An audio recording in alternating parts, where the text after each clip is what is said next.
say I'm the best at what I do. After me is 5, 4, 3, and 2. N9ne, The Storm. Aaron Yates, otherwise more known as N9ne, is a rapper notorious for having a rapid, chopper-like flow. You may know him for being the guy fronting the Worldwide Choppers series of tracks. Very fast and neck break verses from different rappers like Twista, Twisted Insane, Busta Rhymes, Eminem. But this new record, The Storm, stylistically it's N9ne's most ambitious and diverse project to date. It reaches into different genres and merges them with hip-hop, metal, gospel, even baroque pop. However, it ends up being one of N9ne's most gaudy and over-the-top projects too. There are so many moments here that you just cannot take seriously. You can't. You just can't. And this isn't always a bad thing. Like, sometimes there was a point in the record where I was just like, alright, I just want to be entertained. That's all I want. That's the bare minimum. I just want to be entertained by a track. And when you get into that mentality, this album is alright. Of course, N9ne's got a very impressive technical ability when it comes to delivering raps and also having some really good flow and some great rhyme schemes. I enjoyed the track Need Jesus, which refers to N9ne having been labelled in the past as being a Satanist or a devil worshipper, because he has made songs that kind of mention that sort of thing. But what those people don't realize is like, it's obviously all an act, but like on a technical level, I liked the song, the beat was cool, the flow was buttery and fast, and you know, I thought the lyrics were kind of some of the better ones on this record. And also the song Sriracha, as referring to the sauce. The hook is tacky as hell, honestly.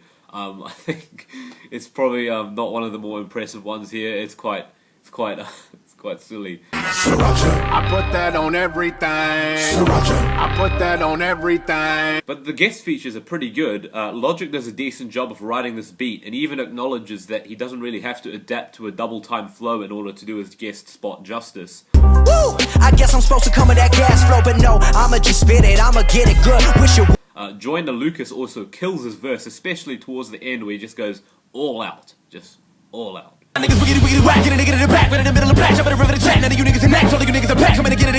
However, there was that one line from Tech that really made me raise an eyebrow. It was something like, after me is 5, 4, 3, and 2. They say I'm the best at what I do. After me is 5, 4, 3, and 2.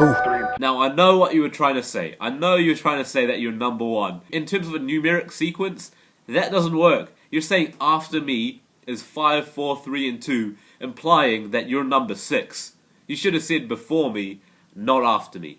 Soon enough, the album kind of starts shifting into a whole bunch of different directions and styles. Some way through the album is a baroque pop track featuring Kate Rose, and it doesn't really sound that great. I think the different styles, the syrupy, floaty, ballady kind of baroque pop, it kind of clashes so much with the style of hip-hop. Although I do appreciate the fact that N9ne is trying to kind of branch out into these other styles.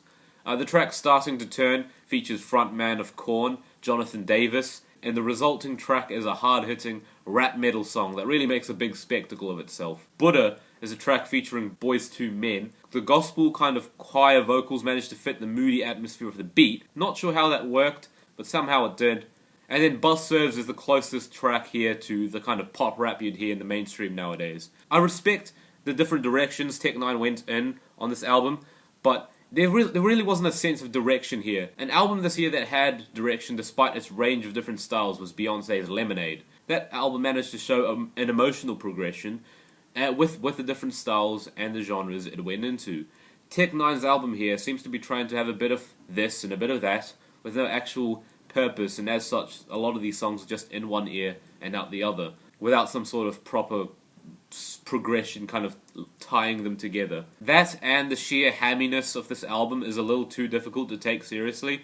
At times I am entertained, but this album is making such a spectacle of itself, and yet, upon a closer look, it is quite hollow. Nothing actually does really come of it in the end.